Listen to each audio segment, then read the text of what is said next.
Hey, good morning, everybody. If you were kind enough to watch the last video, I mentioned I was going to talk about one of the songs on the EP. It's a third song called Chelsea, and so I'm going to jump right into it and try to make this a shorter video and not super long. Was playing piano in the living room one night, and I was watching the George Floyd protests on TV, and I wrote this song that was really kind of somber. I loved the piano riff, which is kind of buried in the mix in Chelsea, but I did not like the lyrics. I felt it wasn't my place to speak to those types of things. So I kind of shelved the song for a while. Then later on, I was on a train coming back from Flushing into New York City with a friend. We were on a business trip, and there was a girl on the train that was just really tore up. And I made up this story kind of in my head about what happened to her. I wanted to think, gosh, I remember thinking, I hope nobody died. And she just got dumped. And so anyway, I don't know what the story was, but she was really tore up. We kind of made eye contact as I got off the train. And it just really stuck with me. Sometimes you have those experiences that you just can't get out of your head. Just that compassion, I felt really bad for her. And so as most of the things I do, they're about either relationships or breakups. And I kind of came up with these lyrics and started putting together with the piano riff. And Chelsea is what came out of it. So I'm going to play just a little excerpt here really quick and talk about the vocals and the guitar, because I've gotten a lot of questions about both of those. By the way you say my name. So these are scratch tracks, and what I do is I do scratch tracks and I lay things down. And the vocals in particular, I start to get raspy as I go from my chest voice up into my head voice, and I'll explain that in a second. And then the guitars I'm just really particular about. So the file that you're looking at is a very pared down version of my working file. And what I do is I go through and I'll sing. I'm going to turn the guitar off here. I'll sing. By the way you say my name. As I write the lyrics, I'll sing through them, and I'll do recording after recording after recording, or take after take after take. Because when I sing, by the way you say my name, down in my chest versus by the way you say my name, up in my throat, I get a different feel to it. I really like that raspy thing that I get up here and the vibrato that I get, but I'm not a big Tom Waits fan, and I've heard a couple of you have said to me, oh, it kind of sounds Tom Waits-ish. I don't like too much of that, but I really like when I get it right, the tonal quality and just the graininess to it.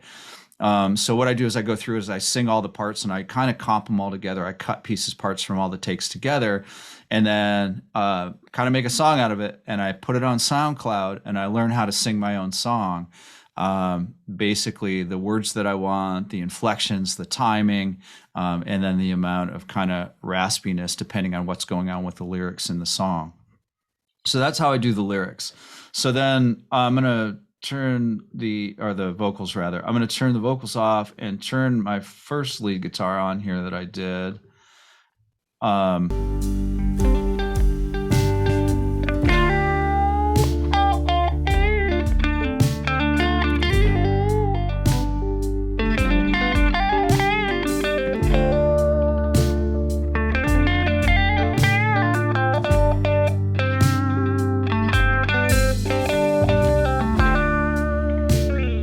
So I really liked that. I was trying to figure out what to do, and I was driving somewhere one day, and Boz Scaggs' Dirty Low Down came on the radio, and I've always really liked that song. I hadn't heard it in like 20 years, and it just had a feel to it that I wanted to capture, and I think I kind of captured that, especially that last phrase. So it's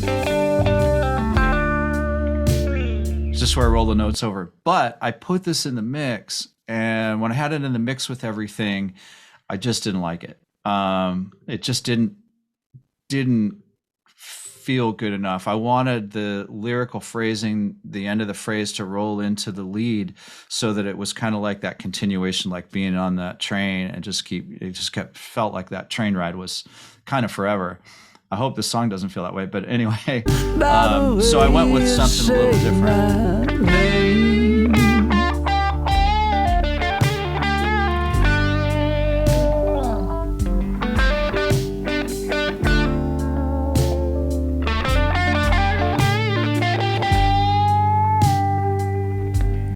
So a lot more grainy, and a lot more angst to it because I'm just feeling, just the emotional impact of that experience was really what I was going for. So I went from that first lead, which was just a clean Strat, for you guitar geeks, was a clean Strat through a vintage Tremolux, a 1964 Tremolux that a friend sold me on the cheap, which I'm very lucky to have, which sounded great, to going to a Gibson SG with through a 90s Groove Tubes amp that I got from my buddy Joe. Hey Joe, I hope you're watching this.